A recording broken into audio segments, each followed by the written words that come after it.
எது வேணும்னாலும் ஜீ5 ஆப்ல இருக்கு. ஆப்பை டவுன்லோட் பண்ணுங்க. இலவசமா பாருங்க. எப்ப வேணாலும் எங்க வேணாலும். உங்கள்கிட்ட ஒரு விஷயம் பேசணும். நீங்க தப்பா நினைக்க கூடாது. நானும் பிரியாவும் அது எப்படி உங்கள்கிட்ட சொல்லணும்னே தெரியல. பயமா இருக்கு. அதை கேட்டு டென்ஷன் ஆயிடுவீங்களோன்னு இன்னும் பயமா இருக்கு. அது என்னன்னு சொன்னாதானே தெரியும். அதான் அந்த படத்துலலாம் வருமே. அதான் அது.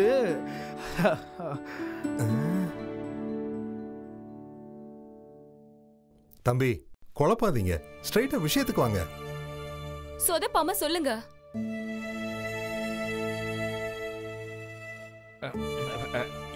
இப்ப கரெக்டா சொல்றேன்.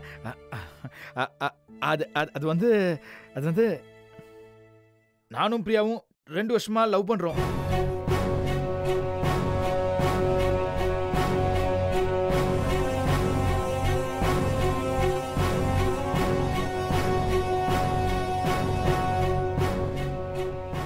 சார், சின்ன வயசுலயே எங்க அம்மா அப்பா 2 பேரும் இறந்துட்டாங்க சார்.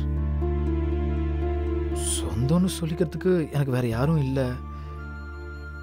அதான் நானே வந்து உங்கள்கிட்ட பொண்ணு கேட்குறேன். ஆனா இது வந்து என் சொந்த வீடு தான். Cable TV நடத்துறேன்.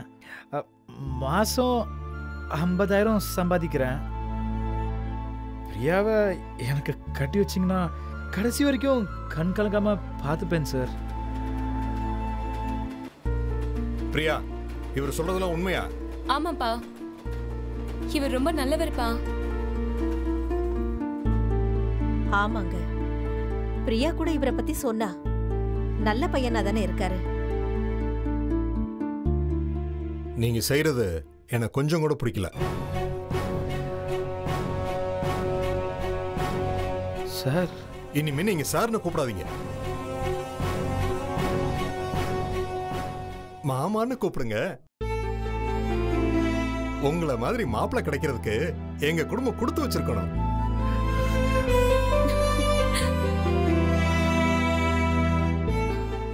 என்ன சகுந்தலா, நான் சொல்றது சரிதானே? வாழ்க்கையிலேயே இன்னைக்கு தாங்க உருப்படியான ஒரு காரியம் பண்ணிருக்கீங்க. நம்ம பிரியா அதிர்ஷ்டக்காரி. மாப்பிள்ள, என் பொண்ணுக்கு நல்லா சீர் செய்யணும்னு ஆசைப்படுறேன். 1 வருஷம் போருங்க, நல்ல நாள் பார்த்து நானே கல்யாணம் பண்ணி வச்சிடறேன். Sir, thank you so much sir.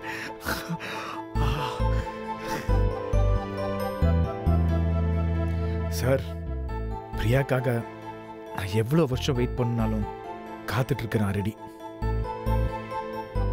Priya, வேலை கேட்டிருந்தீங்களா?